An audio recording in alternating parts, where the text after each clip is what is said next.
Welcome to the Vertical Buzz, where vertical entertainment finds its voice. I'm your host, Buzz Leer.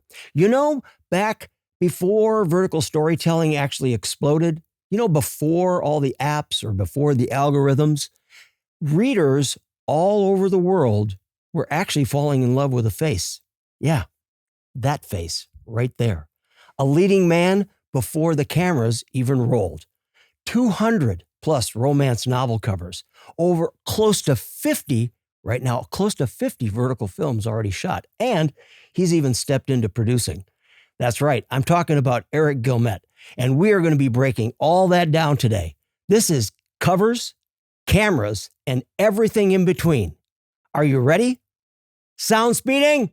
Speeding. Camera speeding. Speeding. This is the Vertical Buzz. Welcome to the Vertical Revolution. Action!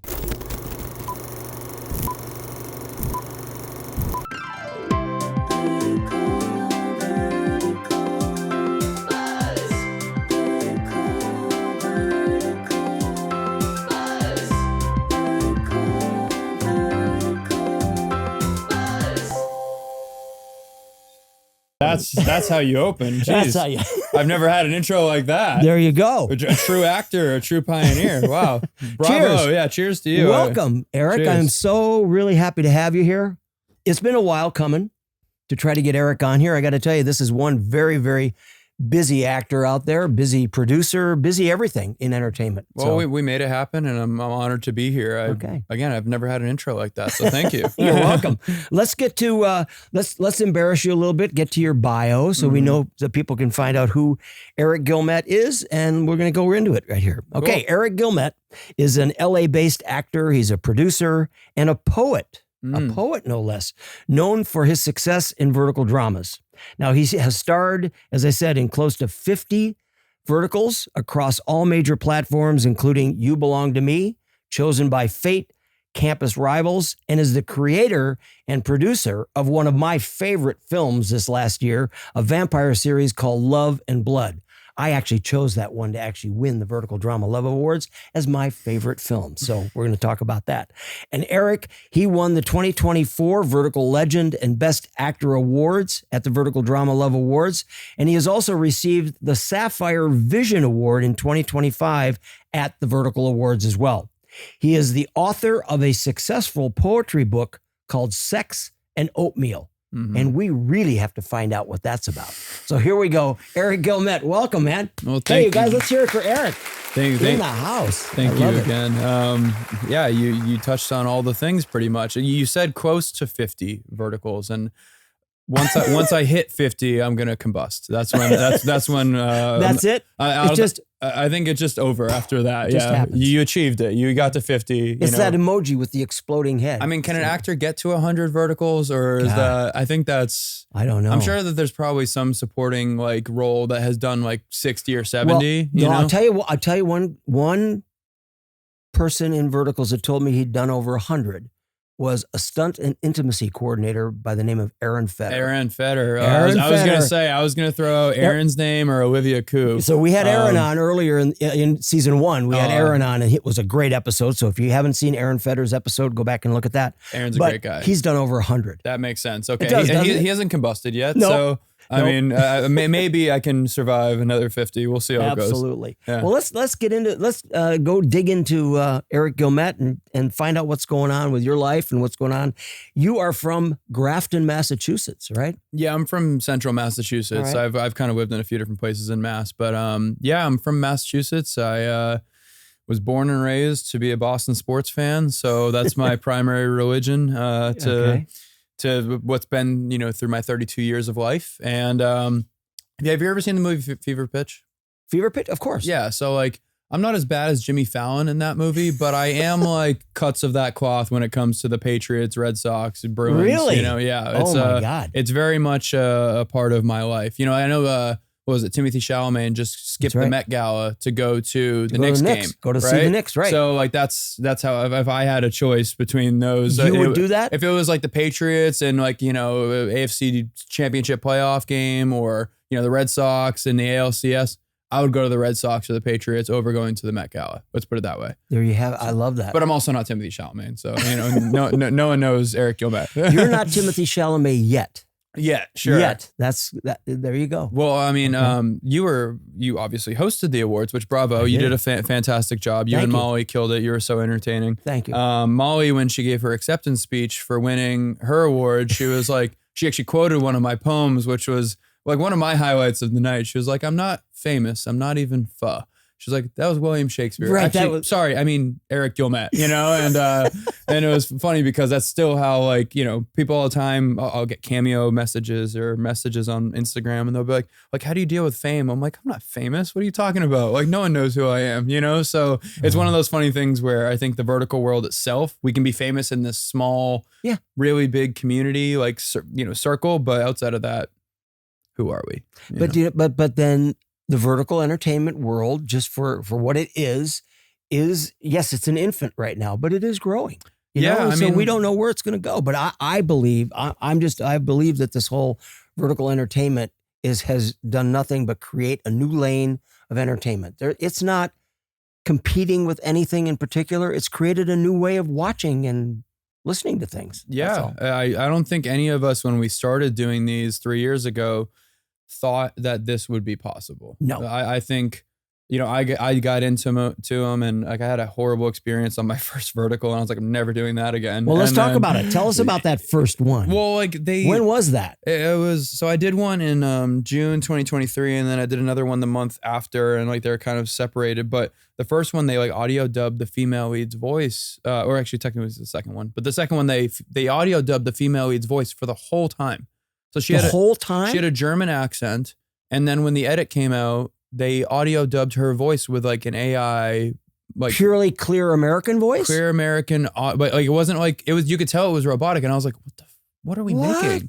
So then I was like, I'm not doing it, and I got a few offers for other ones after that, like in like August and September and stuff. I was like, I'm not doing any more of these. Like that's insane. Wow. And then it took me until January of 2024 to do like my third one, because I had taken so much time away from it because I was because you came out of the box and you were not happy with that. I was like, what is this? Yeah. I mean, like, and then I had a really good experience on my third one, and I was like, all right, and then I like built and built and built, and here we are close to 50 later. And now I see what, kind of like you said, I see the path ahead. I see the light that we're all going towards, and it already is an enjoyable experience, but I see how much more fruitful this can be for everyone, for filmmakers, for creators, for people on set, just everyone who's a part of the crew. I mean, we want this to be beneficial, not just for the actors, but and the viewers, but we want everyone to have a great experience. That's how you're making something great, is when everyone's having a good time. Right. So that's what we want. There's no doubt about it. Yeah. So, let's go. I just want to back a couple of steps here that, because we talked about your romance novels. Mm-hmm. And so let's start even before verticals. How did modeling, how did that even come into the picture? Tell me how that started. So I'd gotten out of a long-term relationship.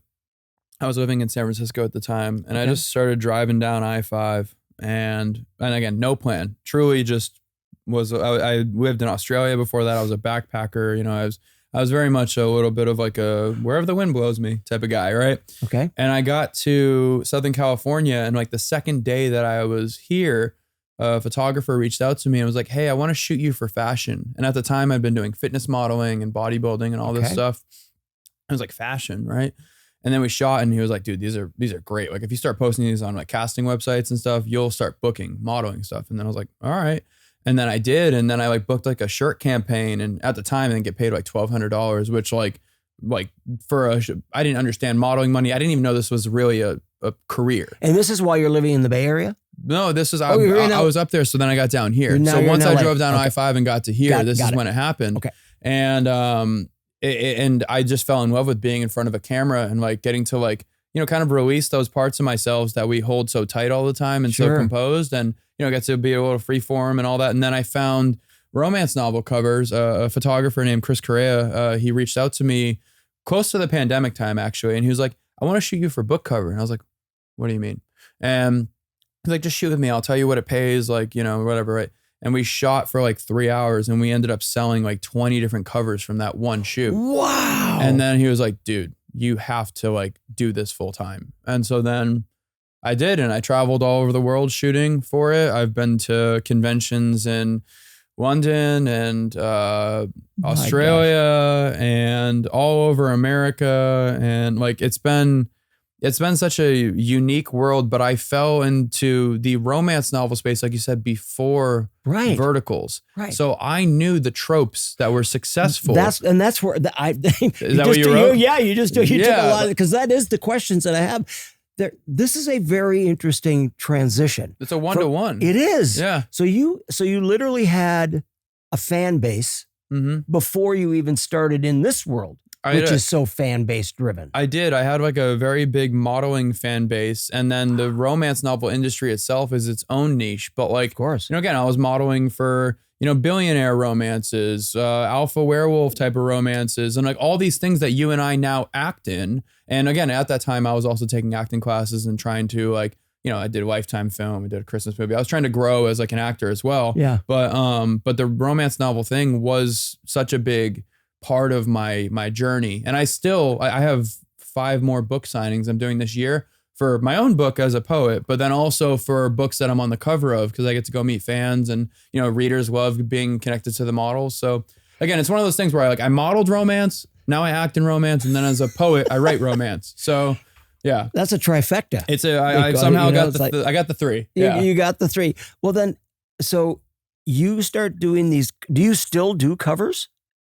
From time to time, yeah. When I get a breather in my schedule. What's great too is like photographers have inventory of me, if you will, of photos that we didn't sell a look of. So every so often I'll just get an email like, "Hey, sold a book cover of you. This is the payment." Blah, blah, blah. So again, it's one of those things where that has to be a niche of all. I've not seen one that narrow. It's like here this lane is of book cover, romance book cover novel, whatever you want to call it. You can't even model. like say it out loud, right? It's funny. But then once I found verticals and I saw like all the scripts, I was like, and now what's actually cool is they're starting to adapt. I've seen a few stories of this, that they're starting to adapt romance novels into vertical scripts. Well, that's interesting, because I thought, remember Pocket FM? Yeah. Okay. They were one of the first in vertical filming. Yeah. Early on, I was in one. I think you said you were in one as well. I've done a few Pockets. And yeah. I thought Pocket was also, didn't they do romance novels or something like that? Well, so Pocket FM does audiobooks, and they primarily use their verticals, if you will, as advertising to get listeners to go watch the first like 25 episodes or whatever. And then to listen to the rest of the book, you need to pay. The paywall is pretty much switching from video to audio. And so they've been doing audiobooks for a long time. And ironically, I'm pretty sure that Candy Jar's primary ownership company is Inkit.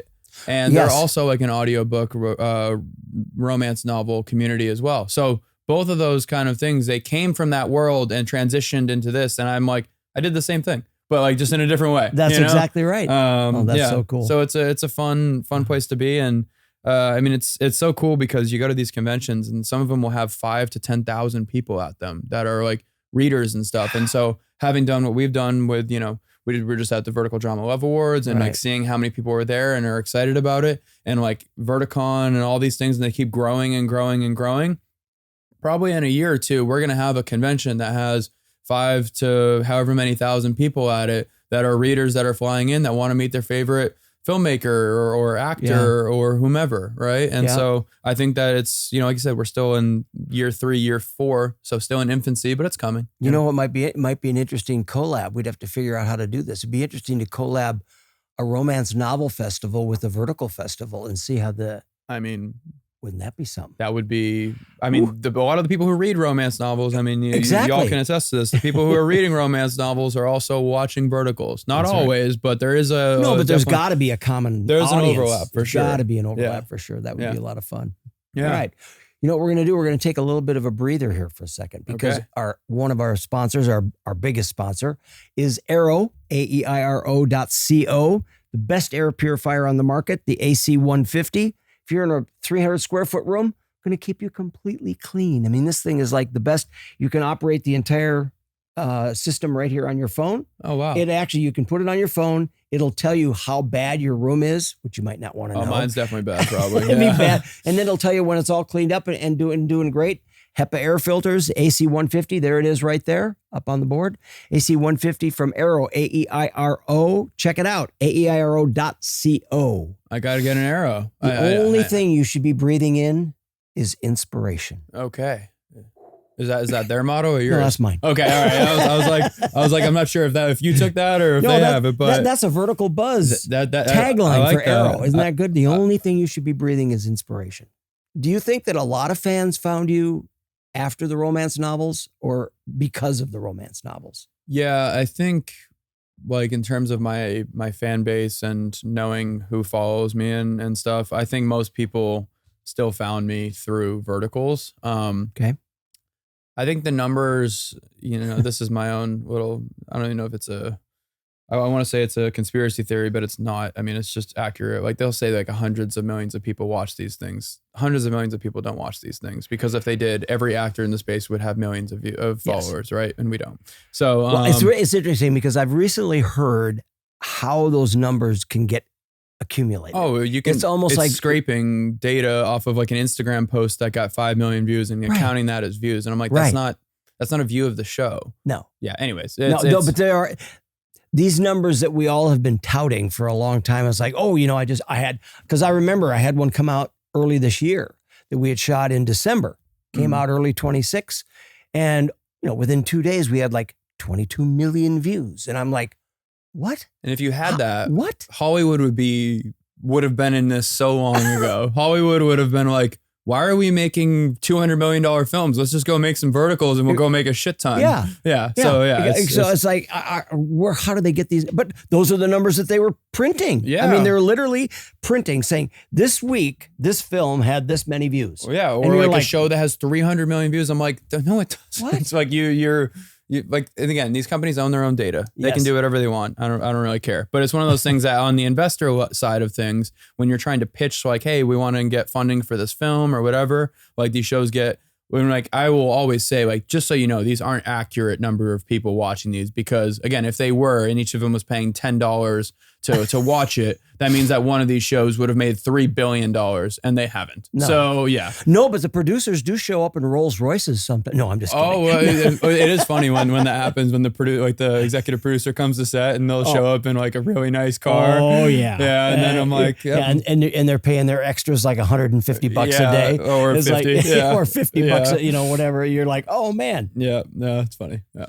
Let's talk about, I know, you've done really well. The novel covers, the romance covers have done great. Your verticals are always so well watched and your fans are good.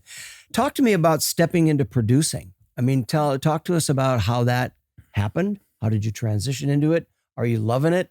Or just talk about producing. Yeah, so I'm honored that your pick of your favorite show was Love and Blood because that was the first show I got to produce. Wow. And so I produced that with Noemi Van Slyke, who also starred in the show with me, and then Dimitri and Tali from Purple Light Pictures. And that was... And Dimitri is the guy that won Best Director. He won Best Director. He was also a producer, and Tali was actually at the awards because it also won Best Supernatural Vertical. That's right. And so anyways, it was... I got into producing because I'm sure similar to you, I get so many scripts sent to me every week. And there was a point in 2024 when I was just getting like domestic abuse scripts, child abuse script, like all these things. And I was just like, I am so fed up with receiving these. I was like, why don't we just go make some? And then when that, I was boiling over at that point, I was working with Noemi on a project and she's like, hey, I have this cool concept called Love and Blood. And then I was like, oh, this sounds awesome, right? And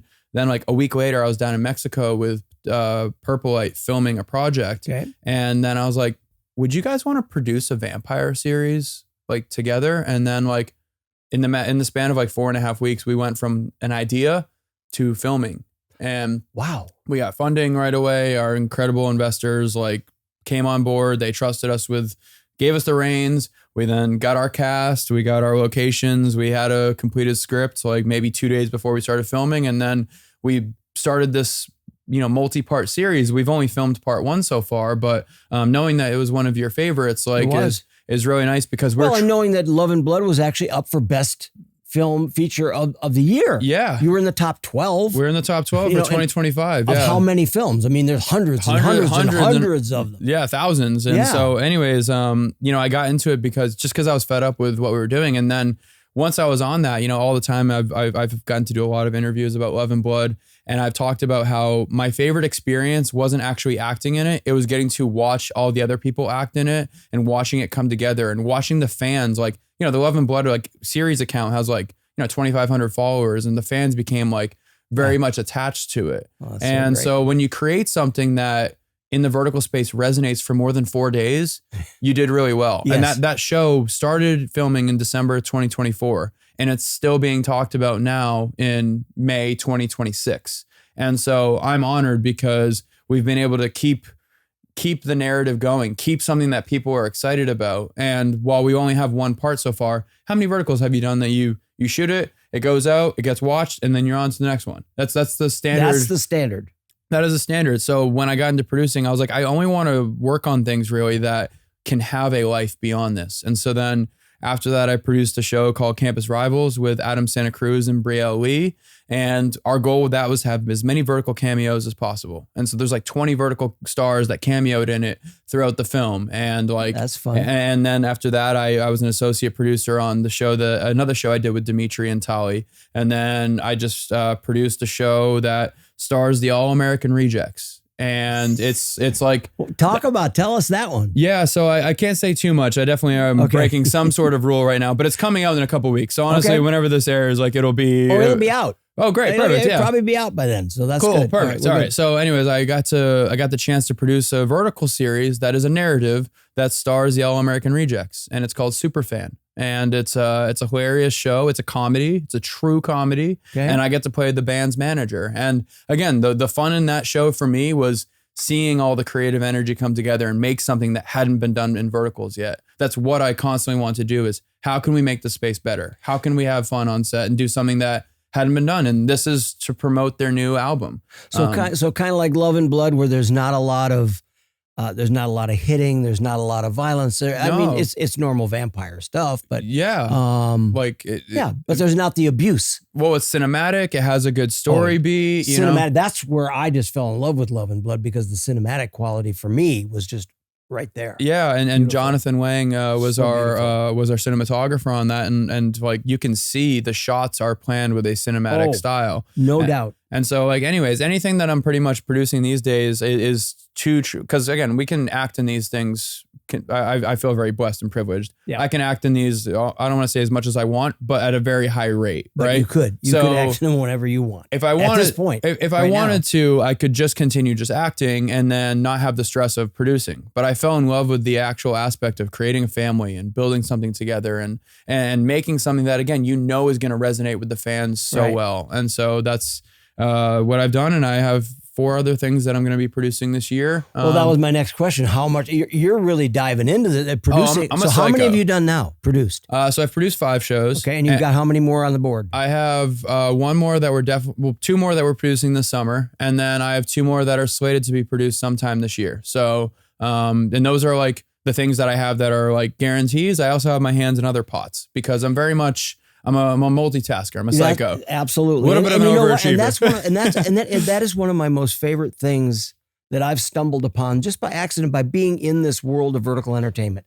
Because I feel blessed and grateful as well that I get the roles that I get and get to work on as many as I get to work on and work with all you guys. But you, Royce Lundquist, Noah, Danny Farber, all the cool young guys that I've met along the way in this world have all become more than just that actor. You guys have jumped into this world as entrepreneurs in many different ways. And I find that to be just so refreshing. Well, and it's not just the guys. The females have done it as well, which I find to be so cool. Well, I got to give out the Vertical Female Legend Award. Yes, you did. And I talked about it in my speech. The shows are surrounded around the female lead. Yes, they're told through her eyes so that the audience can connect through her eyes. She's usually in every scene. They're doing so much to hold it all together. And so truly the vertical storytelling style is based on the female's perspective.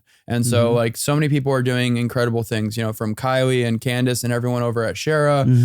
You know, again, Noah with what he's done to bridge the gap between traditional TV and film and verticals. Yes. Royce and all these people that are doing things that are elevated. Grace, what she's doing with fanfics. I know. That's like, so cool. I got to get Grace on here, by the way. We'll definitely have Grace We're on. working on it. There's so many people that are just doing incredible things to try and expand the space. And I'm definitely leaving people out of that I just started mentioning people. But I'm so proud of all the people that are like taking what's been done for verticals, seeing it and then going, okay, how can we this with it? Because anytime we do this, we all win. Like we all Everybody. get to, like we get more eyes, we get more understanding of like more legitimacy. Like when I started doing this was told to me that this was career suicide to do verticals. My agent would not submit me. Yeah. No. And I got rid of him 2 years later because he just wouldn't do it. Well, ironically, my old agents were like, no, we don't want to be involved in it. Exactly. But then once they see the money, then they're like, oh, we want to be involved. No, my story is exactly the same. 2 years of doing these, all of a sudden, 2 years in, my agent sends me an audition for a vertical. And I said, I thought you didn't want me to do these. He goes, oh, well, maybe we should talk about it. I'm like, I didn't need you before. Yeah. And I don't need you now. So it's like, we're good. Well, it's like every idea is stupid until it's not, right? I mean, I'm like Netflix with like their DVD home video thing and then going to streaming. Like all those ideas were dumb until they weren't, right? And I think that that's just like how things work, you know, but it is one of those anybody things. riding horses thought the car was kind of dumb too. Yeah, right. So like, it's one of those things where like, you know, I don't blame people for doubting something. No. Initially, but also I keep receipts. I remember who told me that it was stupid because ironically, a lot of those people are like, hey, how do I get into verticals? Hey, how do I? And I'm like, just, you know, you'll find your way. Yeah. You know, like, but it's a hard thing to navigate because again, like the people who like tell you that this is dumb or whatever, I remember that because it was an isolating feeling for a little bit of like feeling like I was doing something that could be detrimental to my career as an actor. And so now that you've created some success here, what if someone is out here right now is watching, what would you, and say they want to break into verticals, what would be the smartest path to the industry? Just to offer up to all the young actors, young industry people out here that want to be a director or want to be a casting director or even a, you know, whatever. Yeah, I would say like if you're trying to be, I wouldn't even just try and limit it to verticals. If you're trying to be an actor, right, you need to act because you love acting. Like, right, you can't do it for reasons of fame or because, you know, someone told you that it was fun or, you know, you heard it's a great way to make money, right? Like, none of those things are true. You know, like for a small percentage, they're true, right? Right.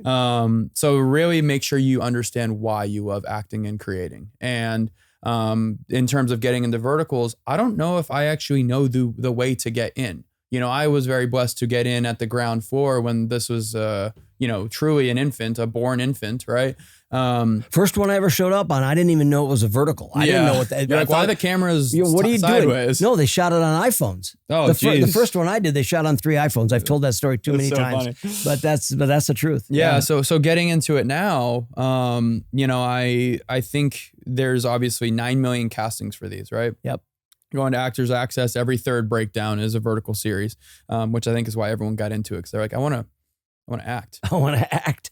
And like, how do I get in? And so I think now, like putting yourself on tape, you know, taking meetings with apps, trying to, you know, also leverage if you have any sort of a social media following and stuff, which I hate to say that that's a factor, but it is a factor. Eyeballs sell. It's the world. Yeah. And so, you know, using those things to kind of get in is probably the best way. I don't know truly how you go from like joining this industry, doing like and getting a lead role and then continuing that success, because there's such a long laundry list of incredibly talented vertical actors and actresses that are, you know, and it's getting longer. And it's getting longer. Now, ironically, there's more apps and there's more shows filming now than ever, but we don't know where this is going. So, you know, 3 years in, I don't know if another year from now where things are going to be. You know, we mentioned off air, we talked about AI. A lot of these companies are going AI, which I think is really disgusting, to be honest, because this is an industry that's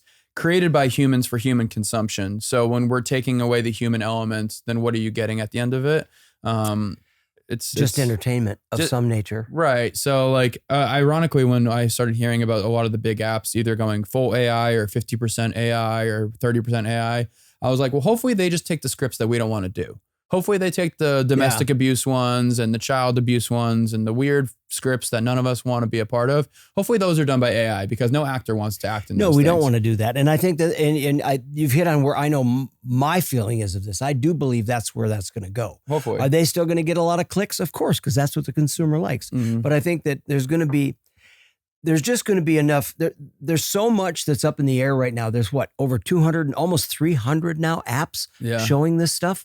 Come on. Yeah. They can't last. I mean, there's not 300 apps that show traditional. It'll be consolidated for sure. It'll all, stuff is going to fall away. Stuff's going to die, and it's all going to come up. Well, even paywalls are going away. Yes, and that is going to go away. It has to go away. It's going to be cable again. It's basically watch 5 minutes and then episode ad break. So we're all just going back to cable 4.0 at this point, and that's a great journey. But the difference is it's going to be on your screen like this, which this is the screen I look at every day anyway. Yeah. So it's like, why be able to watch it there? Yeah, and I think it's so funny, like, how Quibi and all that stuff. Like, I think like the fact that this is such a hard thing to make people do. Right. But I do think filming this way so that you can go like this or this is the most advantageous way to go. It is, and that's what they've really been doing that more and more. Yeah. I mean, I just finished a vertical, and I know that they shot it horizontal. Yeah. They were shooting it horizontal, and they're going to, however they do it technically to make it the other way, that's what they're going to do. Yeah. I think, from being on the production side of things in that regard, like, I think the vertical narrative of quicker bite-sized storytelling thing is going to last. I don't know if the vertical frame will last. I don't even know. Wow. I don't even know if vertical like content and everything will last. I think honestly it could turn into a square. I'm a little crazy. Well, that in this would be way. back to regular TV whenever I know TV when it was like a 4:3, 4:3, right? 4:5, whatever that was. That was that square. Yeah, I think because so there's cameras that have lenses that shoot in a 1x1 square, and there's no warping. And if you shoot as a square, you can take the horizontal, you can take the vertical, and you can have the square. And so if you have that, you actually have every frame within that orientation. And you've seen phones come out. One shot doing that? Because think about it. If I'm shooting like this, right? I have you like this. I can cut this horizontal piece if I want to do it horizontal. I can cut this vertical piece if I want it to be horizontal. And I have a square if I want to put it out square wise, right? So anyways, hopefully this quip ages well. And in 3 years, someone goes, remember when Eric said, right? That's right. But also there's no warping. If you film like this. I don't know what warping means. So when you film actually vertical for a lot of these cameras, there can be a warping effect where like you actually get a little motion sick if the camera's moving too much. So if you watch a vertical and it's moving around too much, there's a little bit of a warp. But if you film like this and then you punch in, there's also a little bit of a warp when you make that a vertical. If you shoot square on square lenses, there's some lenses that allow you to not have that warping effect. So anyways, interesting. This is me just doing research and being a psycho, but I do think that there's a potential that could be the future. So we'll see what happens. All right. You know what I want to talk about? We've talked about your work in verticals. We've talked about your romance covers and producing. Talk to me about this poetry. Yeah. Let's talk about your poetry, because that sounds really fascinating. Do you like poetry? I do love poetry. Yeah, cool. You haven't answered the question better. I was like, do you like it? You're like, I love it. No, I love poetry. Yeah. I've always loved poetry. And I mean, there was the one that attracted me. I just remember being in college. And back in those days, I'm old, so this was a long time ago. So it was 5 years ago. It was just 5 years ago. But I remember a poet that really struck me and struck who I was at that time in my 20s. Was E.E. Cummings. I don't know if you remember E.E. Cummings, but it was always, his writings always fascinated me. And I used to buy almost every E.E. Cummings book of poetry just to stay on top of it. Yeah, I think, poetry is one of those things that we don't use as often as we should. Like, most people turn to poetry when they're going through heartbreak or they're like falling in love.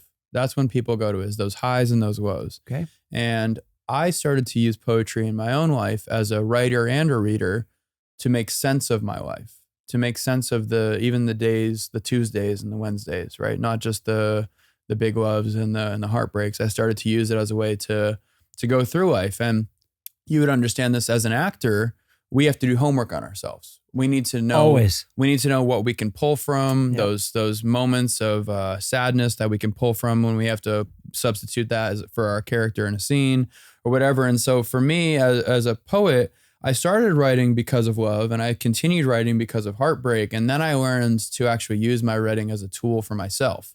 Now, then I got lucky to the point that once I started sharing it and people connected, I then made an anthology of poems that's called Sex and Oatmeal. And Sex and Oatmeal. Sex and Oatmeal. And, yes. and this is a published book? It's a published book. Actually, just on Mother's Day, I released the special edition copy of my book Wow. because the first one has done so well. Okay. My publisher actually called me on the way to the studio, and he was like, "Hey, we need to talk about your book moving forward." Because I released Today? it He called? on the way On the today. way Yeah, here. I released it in August of last year, and it's done extremely well. Sex and Oatmeal. Sex and Oatmeal, yeah. And now, I mean, I have to, as an interviewer, I've got to ask, explain sex and oatmeal. Yeah, it's been a question that I've been asked a lot, and I've never really understood how to answer it, because I think if you read the book, it makes sense. Okay. The title itself is very much personal to me. Oatmeal has been a fixture in my life, and Actual oatmeal. actual oatmeal. Okay. And I'll explain it because,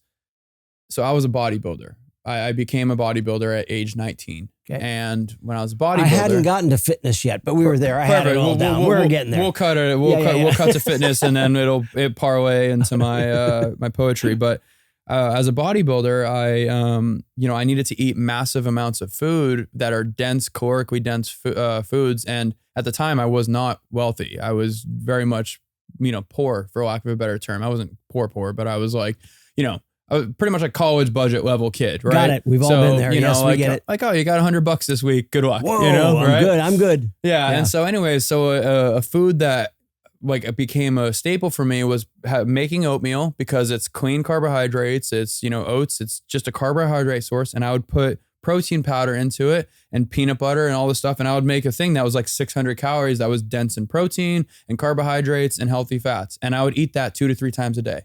And What? That was all you ate for 2 or 3 times a day? well, I mean, I would eat other things too, but like two to three of my 6 meals that I would eat in a day were oatmeal. Wow. Yeah, because as a bodybuilder, your main expense is not the gym, it's food, because of having to put on muscle. I've since I quit bodybuilding like 7 years ago, I obviously lost a lot of size and lost a lot of muscle, but the purpose of it was oatmeal became a staple for me, and it became a comfort place. It became something that was so habitual to me, like brushing your teeth. Like that, it was like comfortable. It was easy. I didn't even have to think about it. I could make a bowl of oatmeal with my eyes closed, and I could know the nutritional profile of it. I was a psycho, a little over obsessive. And so since that became a place of comfort for me, I then parlayed that into love, and which involves sex, right? And sex being a big part of a romantic relationship. Mm-hmm. And I was like, I need to title my book Sex and Oatmeal. And so when you go through the book, there's a first chapter is called Warm Oatmeal. The second chapter is called Cold Oatmeal.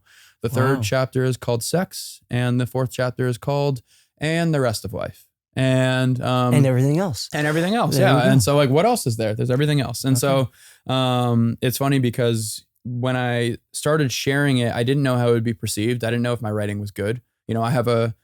but you had a publisher that published it. Well, yeah, it was was this before? It was a hybrid publisher. So but anyways, they published it, right? And but I have a degree in math and economics. My brain is very logic based. And the thing that made me not feel logic based was writing and acting and being a creative. And so I wasn't a great writer in high school or college, but then I found poetry, and the best part about poetry is there's no rules. So you get to make it your own thing. And it's been such a fulfilling avenue for me, as not even just as a profession, but as a human, to be able to check in with myself and do my homework on myself.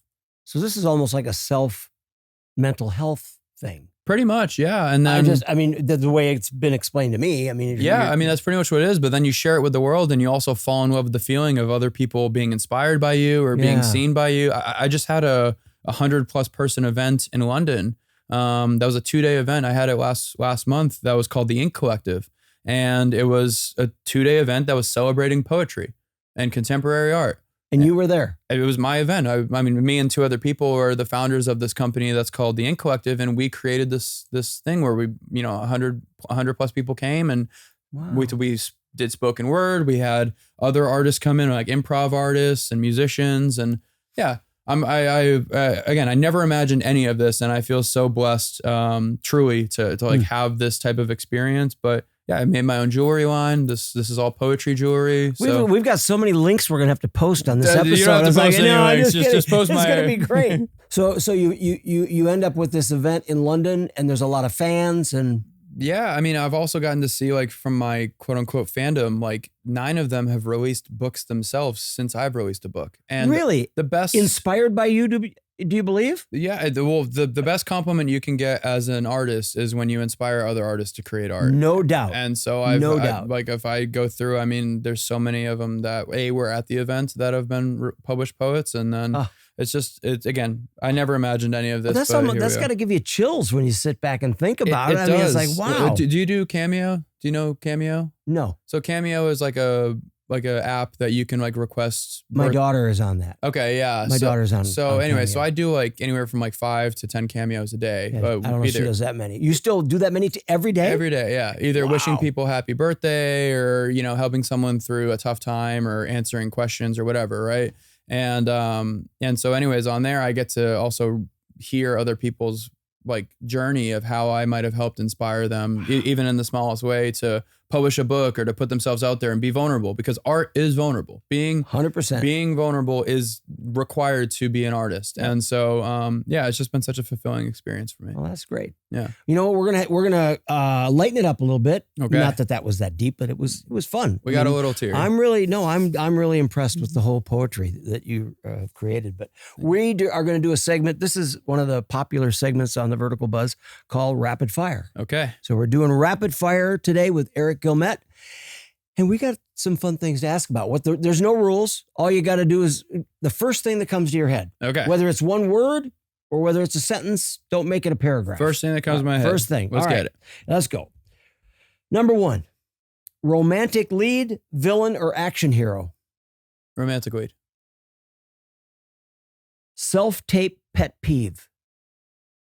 Not that it's been a while since you did a self-tape, but what's a pet peeve? Well, I self-tape for traditional linear stuff. Yes. Pet peeve is when they give like a 6-page scene. Oh God. I'm like condense this to 2 to 3 pages. You're not even gonna watch the whole thing. That and full body slates. It's like, you know what? Full body slates drives me crazy. Also, when it's like an action scene and there's like another person in it, Oh, I'm like, God. I can't. What am I supposed to pantomime this? It's Right. so awkward. Yeah. Anyway, all right.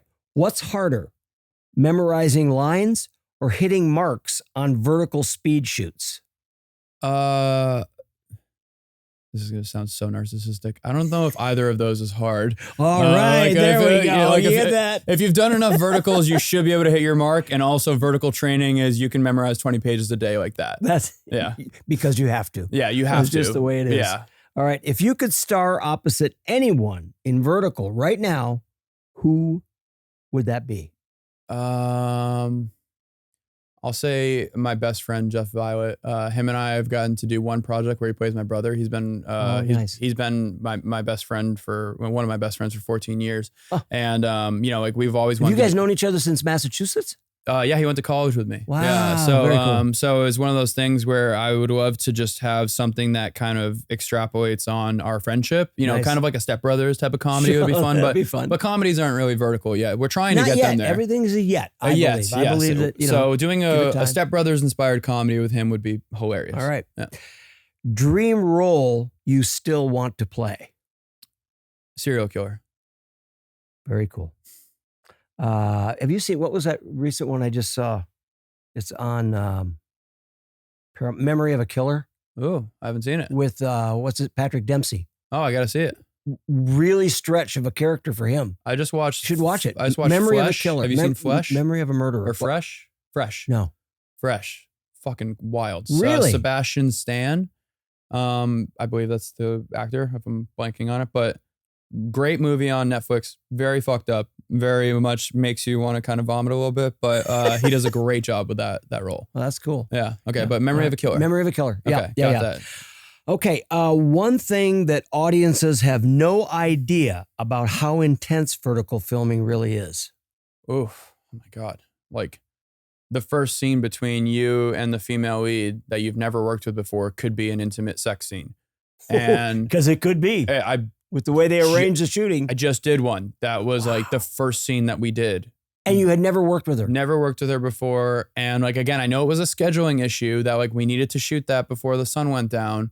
But like, I'm like, guys, we haven't even given each other a hug yet off camera. Like this is, so anyways. And now you have to make out? Well, like the intensity. Basically? Yeah, the intensity of that I think is just like unfair.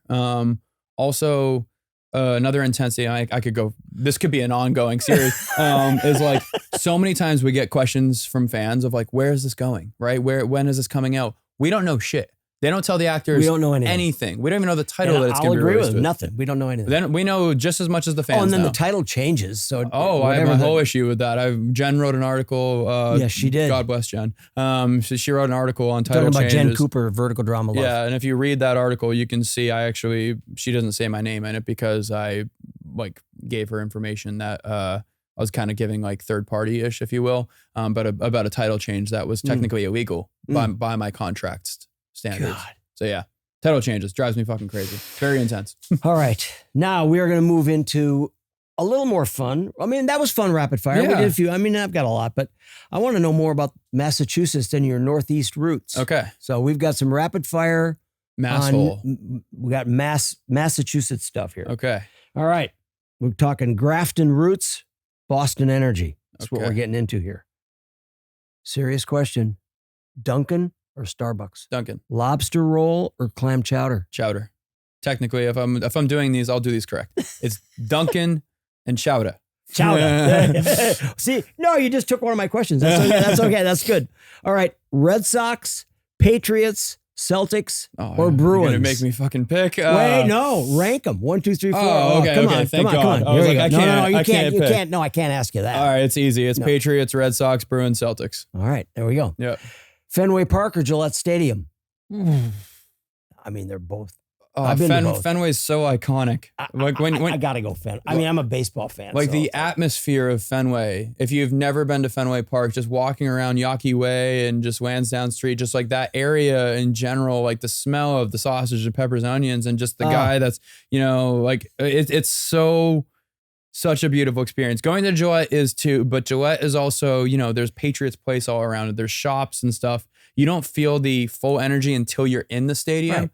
Right. Like going to a Red Sox game, especially like Red Sox Yankees at Fenway Park, like there's nothing like it. No, well, Wrigleyville is one of those. It's also like Fenway area there. Yeah. Colorado Rockies. If you've ever been to downtown Denver, that baseball Coors Field is like that. There's all this fun stuff. Anyway, Fenway Park, pretty cool. Fenway Park. I agree with Fenway Park.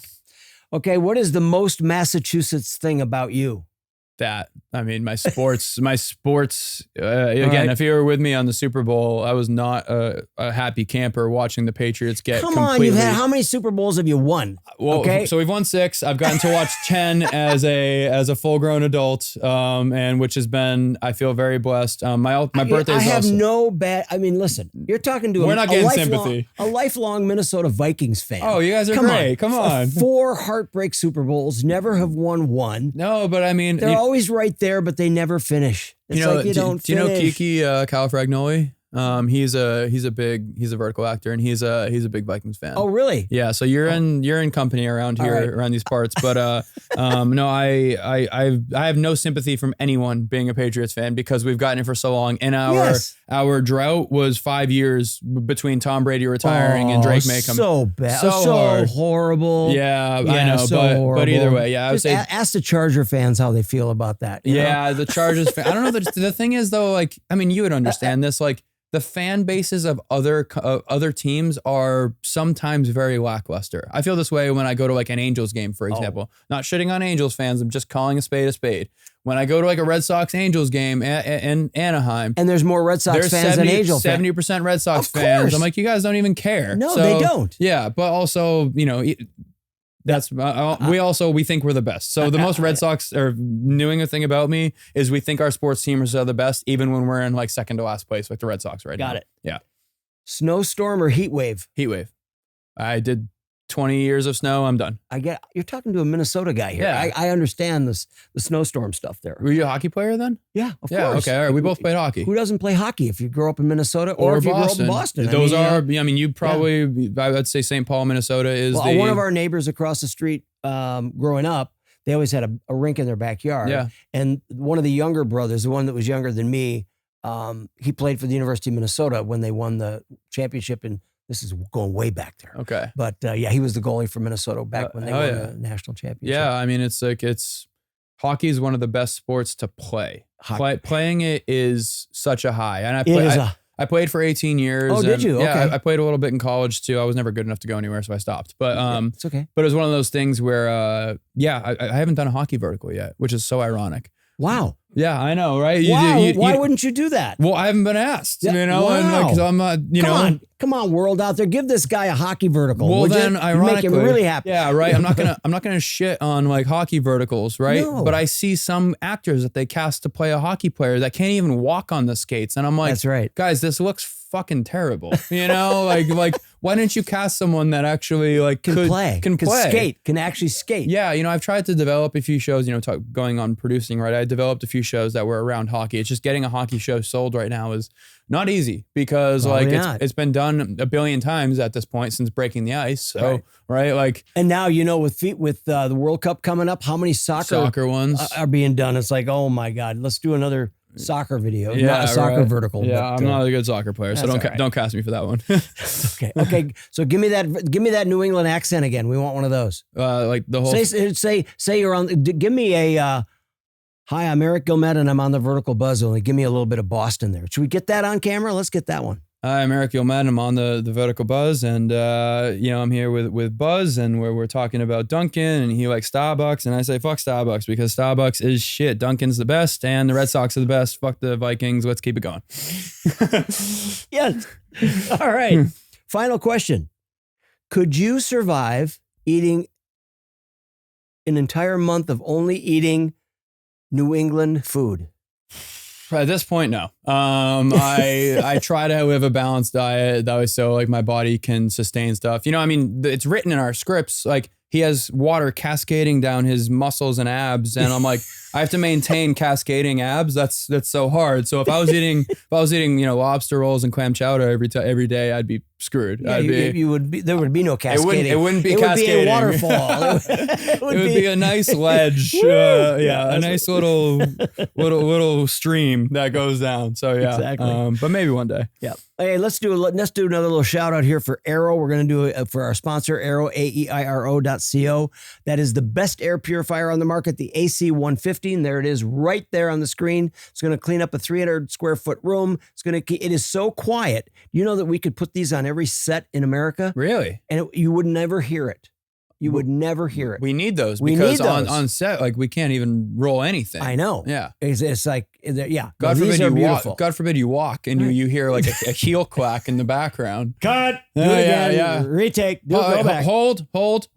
Back to one. Meanwhile, you're in the middle of crying and yelling at someone, right? And they're like, hold for tear. It's like, okay. So anyways, we got to get some arrows on set. Aiiro, AEIRO.co. The Aiiro AC-150, best air purifier on the market, and our fabulous sponsor right here on the Vertical Buzz. All right, now we're going to turn a little bit to talking about your fans. Okay. Can we talk about the fans? Hello, fans. You ready with fans? Hi, Eric. Yes, he's saying yes. So we put a little word out there, and we had a couple people chime in. Yeah, a couple people chiming in. Let's get into we just are adding a really new segment to the Vertical Buzz. Cool. And it's called Fan Segment right there. That's perfect. I have a great fandom. We asked the fans, and guys, if you keep up with our Instagram and our socials, we will be asking you more for this to just chime in, give us some questions that you want to ask an upcoming guest, and we'll try to get through as many as we can. So here you go. This is a fan segment, the Vertical Buzz, and we've got a couple fans that are going to ask you a couple questions, Eric. Cool. All right, let's do it. Here we go. Hi, Eric. It's Sandy from EGF Fandom. Hi, Sandy. I was honored when they asked me to record this video, so hi. I hope you had a wonderful weekend with your mom. Aw. And I can't wait to see what's coming up next for you. Same. And here's a question. What has surprised you the most about the growth of Verticals and the fans behind them? And again, have a wonderful rest of your week. And we're sending you so much love from EGF. So Sandy, thank you for asking. The thing that's like surprised me the most about Verticals and the fandom that's kind of come with it is like how much this means to every fan who's connected to it. And it means something in some different way. So ironically, Sandy was wearing a Romantasy illustrated shirt where I gave a definition of what Romantasy means. Romantasy meaning romance and fantasy. And I said like romance is like escaping yourself and finding yourself in the same breath. That's kind of what Romantasy means. That's what we act in. So when we get to do, Verticals and people get to watch them, they're usually watching for an escape. They are watching to escape the stresses and trials and tribulations of their own life to be able to like just have a breather, right? And then in the process of that, I think they find out things about themselves through watching Verticals, what they like, what they don't like, what characters they resonate with, what they don't. So to know what the Verticals mean to the fans is massive. I think it's beautiful, and like to see how it impacts everyone is such a unique experience for me. So, that's very cool. Yeah. Well, Sandy, thank you so much for the question. Let's get on to another one. What's next? Hi, my name is Heather Marie, and I'm from Arkansas. I have been following Eric since his first vertical, Forget Me Not Omega's Return, December of 2023. And my question is, vertical series are often filmed in incredibly short time frames, sometimes only 7 to 12 days. From your perspective as both an actor and a producer, what do you think is the ideal amount of time needed for a series to feel more organic and emotionally lived in rather than rushed? Thanks, Eric. Wow, great question. That's a great question, Heather. Great question. Thank you for asking that. So the answer is one more day. Because every vertical that's slated for 6 days or 7 days or 9 days, and you're rushing on that last day to try and jam a bunch of stuff in, you need one more day. So as a producer, one thing I've tried to do, which isn't always possible because of budget, is to try and get one extra day beyond what we need, because then we don't have to rush things. It's okay to punt scenes to the next day if you have that location. I think one more day is probably the best way to give enough organic space for a series to be done correctly. Perfect. Yeah. We got one more? All right. We just do another one. My question is coming from the producer point of view, is how do we create a story and with the tropes and the characters and the budgets and that's what I really want to ask you, Eric, is how do we go by organizing all that when we're all rookies? Okay. Thank you, Alex. Sending my love down to Absolutely. down under to Down Australia. under to Alex, yes. I met her at the Drama Love Awards. Oh yeah, yeah. No, she was there. She was also at my event in London. She's amazing. Yeah, wow. She's a world traveler. No kidding. Like that. That's a full lap. She came from Australia all the way over here for the Vertical Drama Love. Australia, London, LA. That's a full lap around the world. That's a big one. So yeah, to answer like how do we organize it all to be able to produce things? I mean, that is the job of a producer. And I've always kind of talked about that producing something, every stage of producing is a mini miracle. From development of a script to green light and pre-production to production itself, which is actually usually the easiest of those, to post-production and distribution. Every time you succeed in one of those stages, it's a miracle. That's why whenever you see anything like gets released somewhere, it's like, holy shit, the amount of things that thing had to go through to get there is unfathomable. Right. And so in terms of organizing it all, there to this point as like, producing verticals, there is a little bit of a formula, but there's also not. Unless you're producing through an app, it's very difficult. You really have to, again, you start with the script. Everything always starts with a script or a pitch, a log line, a synopsis, whatever. And so once you have that down, then it is getting it into the hands of someone who can either finance it or an app that can produce it or an actor who can bring it to an app to produce it, or an independent team that's going to make it and then attach things after the fact. There really is no one size fits all approach, which is why I love that the independent film market is becoming a big part of verticals. Without a doubt. Again, we started that with, I shouldn't say we started it, but I started in that way with Love and Blood. And that was an independent vertical that was probably ahead of its time, because the vertical space wasn't even a full 2 years old at that time that we started doing it. Yep. But now there is like a little bit of an infrastructure where you can try and get apps to license your stuff. You can get, distribution, if you will. That's always the hardest part of the puzzle outside of development. It's like the ends are the hardest part. The middle of production and post are actually the easier bits. So, yeah, I mean, I don't know if that's an answer. It's not kind of it's like the non-answer, but there is no one size fits all approach. So whatever way to make it happen is the way you have to make the miracle happen. There you go, Alex. Thanks so much. Okay, so we're going to do one more. Let's do one more fan question. What do you got? Okay. Oh my God, Eric, I am such a big fan of yours. How do you make your oatmeal?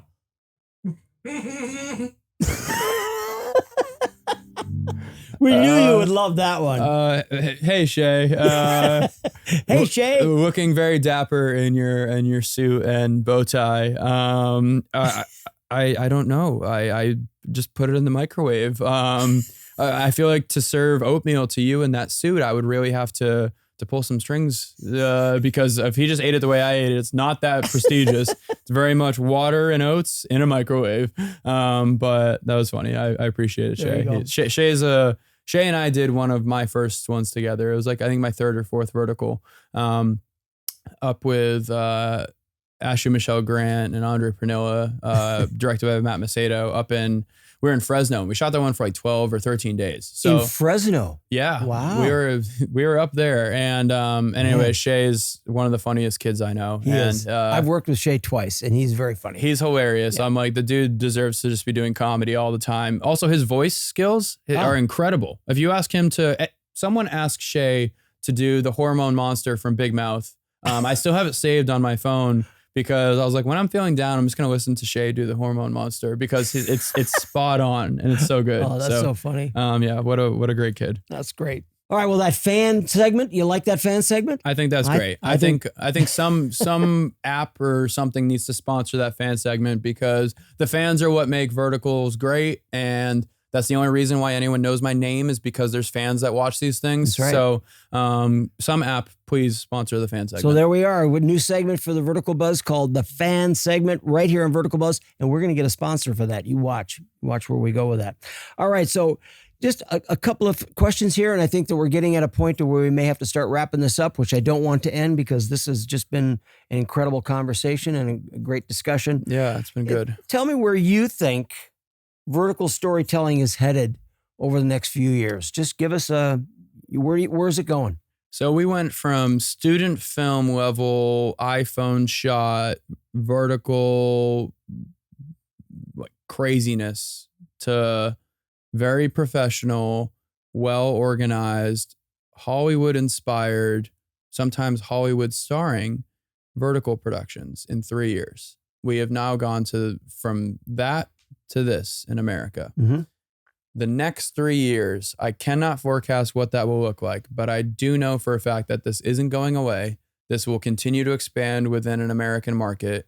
The types of genres, as long as fans watch them, will continue to grow. Again, this is a data-run industry. Most of these companies, they're not film companies. They're not filmmakers. They are tech companies. So if the data shows, if we can create data that shows that fans want to watch comedies and horror films and action films and anything but just... maybe even sports and more reality and more. I mean, there's so many. You can tap into every genre, I think, with this style of storytelling. 100%. And so I hope and pray that is where this is going, that those things become successful. You know, I did a show at the beginning of this year that'll be coming out soon that's starring an Oscar-nominated actor. Him and I and Neela, Jolene, we starred in this series together, and working with an Oscar-nominated actor, I was like, this is insane that this is truly, this is a vertical, But looking forward,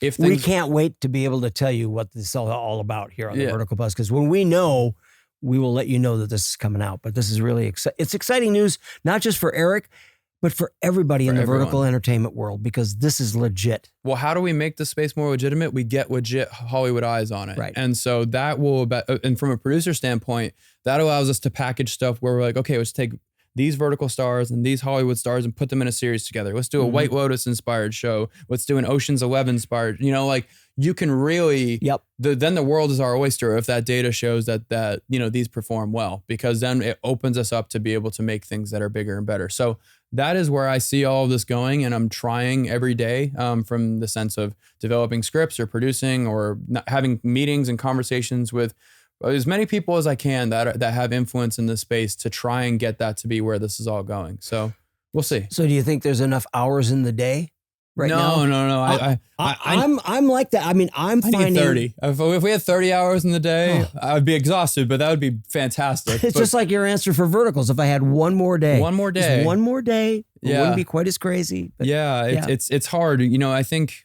the irony in all this is people are like, do you have time for this? I'm like, well, when you're a vertical actor, you're on set 12 hours a day. Yep. I did the math. Last year I was on set like 250 something days or whatever, right? you added all that up just to get an It idea? was when I was doing my taxes. I was bored and I needed to do I needed to do something mathy, And so, anyways, I was like, oh my God, I don't have a life. Like I'm on set, 2/3 of the year and 12 hours a day. So when do you have time to do it? And I very much am someone who I'm working while I'm on set, because again, a lot of these roles, same. And so it's like, when I'm on set, I'm now writing these shows. Yeah, I'm now right. like figuring out what is my next guest, where are we going now? So Yeah. it's like a constant. It's a funny thing because you want to be present as an actor, but also a lot of the vertical stuff doesn't require you necessarily to be like locked in, laser focused. No. You still want to do what you can to give your best performance, but I'm trying to work on 900 other things while I'm there. So if I had another, 4 to 5 hours in the day, that would be lovely. But also,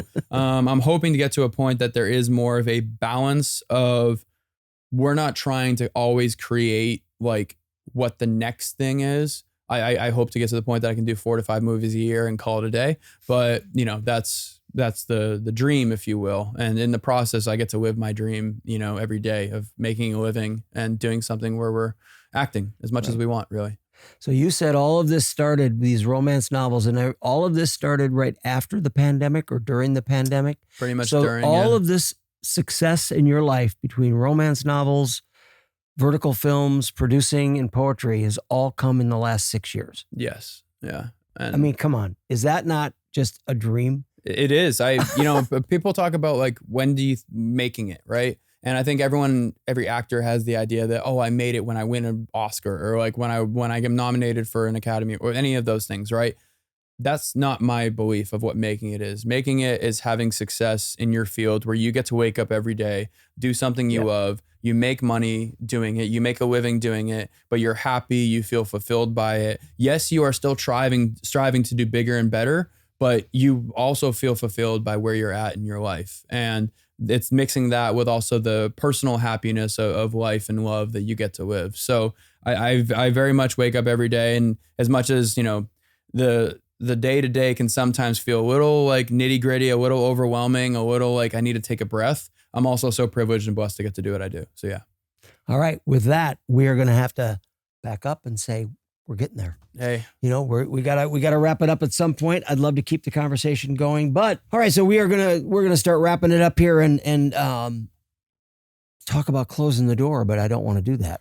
it's more so see you next time. It is. It's a see you next time. It's all I can do. Thank you, Eric, for coming on the show and just being so authentic and forthcoming on everything that you do. Your insight into the world of verticals is just it's over the top. And I know for our fans out there, not only our fans but Eric's fans, this episode meant a lot to me. It meant a lot to me to have you on here because you are one of the shining stars in the entire vertical world. And I'm just grateful to have you part of the Vertical Buzz family. It's just to have had you on as a guest. Thank you, Buzz. So, I appreciate you having me. Oh my gosh. And of course, we have to say thank you to our sponsor, Aiiro.co, Aeiro.co, that allow us to breathe all this wonderful fresh air with the AC 150 air purifier. and they keep the lights on for us, you know? Got to have these sponsors. Yeah, hey, sponsors make the world go around. They do. Part of my event in London was sponsored by Real Drama. Oh my And gosh. so it was one of those things where I'm like, like sponsors truly do make a lot of what we do possible. That's great. You know, so I think, and especially when it's a sponsor that has a good cause, you know, Yep. like, again, Aiiro's just trying to make you breathe a little bit, He is. make it so that you can breathe in stuff. Real Drama is just trying to show people where the best verticals are. Like review pages, I really respect what they do in the sense of telling fans what shows to go watch. That's right. It's a beautiful thing. So yeah. Because there's only about 1 million of them a day that you could go watch on vertical films. And which ones are good? Which ones are good. So these guys, all the vertical reviewers are definitely cutting down that time worrying about what you got to watch. Yeah. Okay. So, and also we got to go a big shout out to the Glendale Podcast Studio. Come on, you guys. They make it all happen here. We got Jason and Erica. They make the whole thing work. And of course, come on, none other than Anna, our social media director. Woo. She just keeps it all moving, keeps all you guys going, and make sure that you are following us, that you're subscribing. Listen, you guys, subscribing costs absolutely nothing. Just click that little thumb that says subscribe. Yeah, because subscribers are going to make us get even better at what we're doing here. So we need the subscribers. Love that you're viewing this. Keep viewing this every single week. Follow us at The Vertical Buzz. You can find us there. You can get our website at theverticalbuzz.com. Check everything out. Check our schedule. You can even sign up as a fan to ask a lot of questions. So we want you to be doing those. And this new fan segment we're doing, keep your eye out because you're going to be able to ask questions. All right. And just again, listen, subscribe, do all of the above.